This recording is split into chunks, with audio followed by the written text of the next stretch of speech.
कि हम चुनाव नहीं लड़ते। मैं बगैर प्रूफ के कोई बात नहीं बोलता हूँ, ऑन रिकॉर्ड बोलता हूँ। महात्मा आत्मा सो परमात्मा की बात करता हूँ। मैं पॉलिटिकली बात नहीं करूँगा। मैं पहले आध्यात्मिक हूँ, उसके बाद मैं सामाजिक हूँ, तीसरे नंबर पर मैं राजनीतिक व्यक्ति हूँ। ये सब षड्यंत्र हो रहा है मेरे खिलाफ। उन्होंने कहा हम नहीं लड़ते, मैंने कहा ना लड़ो। अब मेरी पार्टी ने फैसला किया कि चौधरी अवैध सिंह जी के साथ लगेंगे, कूड़ा नंबरदार जी के साथ लगेंगे, गांव की आवाज बनेंगे, हल्के की जनता के साथ लगेंगे।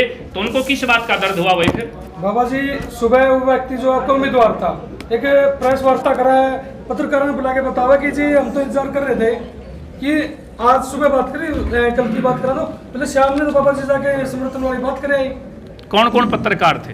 एक व्यक्ति था जी। फिर आप ये तो सोचो कौन कौन पत्रकार थे।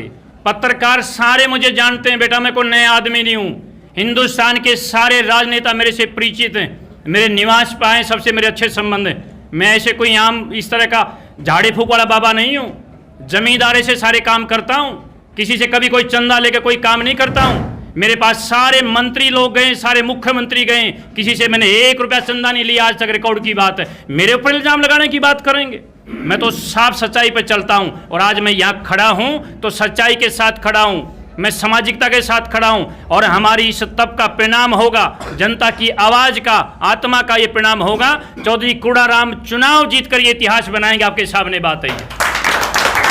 किस प्रकार का आपको जन समर्थन प्राप्त हो रहा है? दरवाजा खोल कर।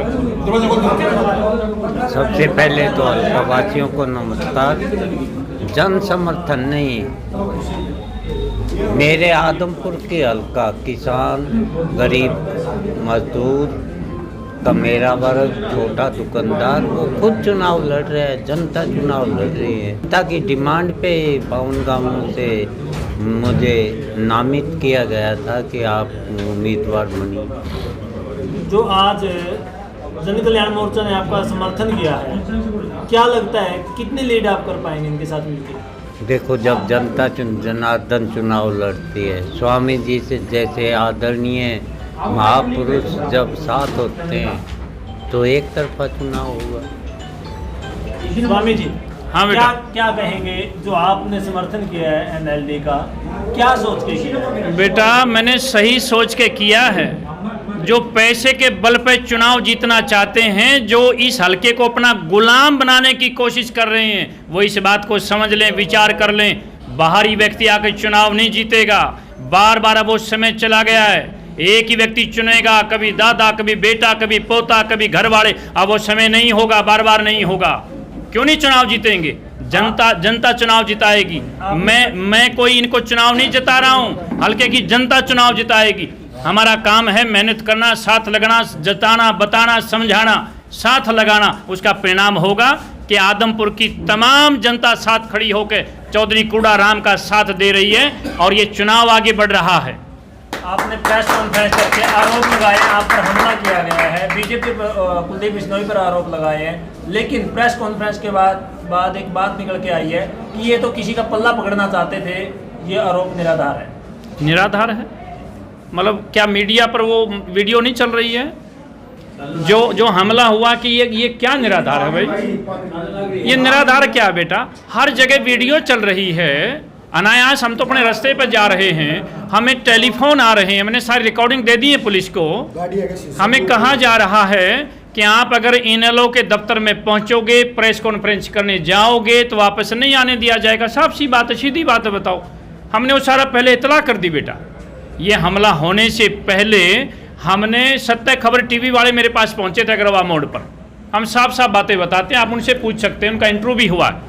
उन्होंने कहा कि हमें आशंका ऐसी आई है, बात निकल के। मैं कहा बिल्कुल ऐसी है, हमारे ऊपर हमला हो सकता है। इतने बुखलाए हुए हैं, हमें रोकना चाहते हैं, किसी कीमत पर वहाँ पहुँचना नहीं देना चाहते प्रेस कॉन्फ्रेंस में। तो उन्होंने कहा कि मैंने आपका इंटरव्यू ले लिया, हम इस बात को उठाएंगे। और इतनी देर में हमला भी हो गया। मैंने उससे पहले पुलिस को सूचित किया है। ये बेटा बनावटी बातें नहीं होती है। जनता से क्या अपील करना चाहेंगे? जनता से मैं अपील करूंगा कि ये मौका आया है, ये समय आया है इन सारे लोगों से पिड़ छुड़ाने का। फिर दोबारा कोई मौका नहीं आएगा। आप विचार करना, कुलदीप बिश्नोई जी ने इस्तीफा क्यों दिया है? क्या परेशानी आ गई थी? क्या अकाल पड़ गया था, ऐसी कौन सी मजबूरी आई थी? क्या किसी किसानों के लिए इस्तीफा दिया है क्या? किसी मजदूरों के हक के लिए इस्तीफा दिया है क्या? कोई हल्के की बहुत बड़ी समस्या सोल्व नहीं हो रही थी इसलिए कुलदीप जी ने इस्तीफा दिया है क्या? अरे सोचो विचारो। सबसे मेरी एक ही अपील है, बार बार ये मौका नहीं आएगा। इन बार बार एक ही परिवार से पिंड छुड़ाने का आज मौका है, बाहरी लोगों को भगाने का मौका है और अपने बीच का अपना सामाजिक और किसान घर के व्यक्ति को, एक किसान को चुनाव जिताने का आज ये मौका आया है। मैं अपील करता हूं और ये जनता इस काम को कर सकती है और करेगी। हमें पूरा विश्वास है ये इतिहास बनेगा और आज के इस चुनाव की घटना हमेशा पढ़ेंगे और पढ़ा करेंगे लोग। हमें ऐसे आस और विश्वास जनता से मेरी अपील है।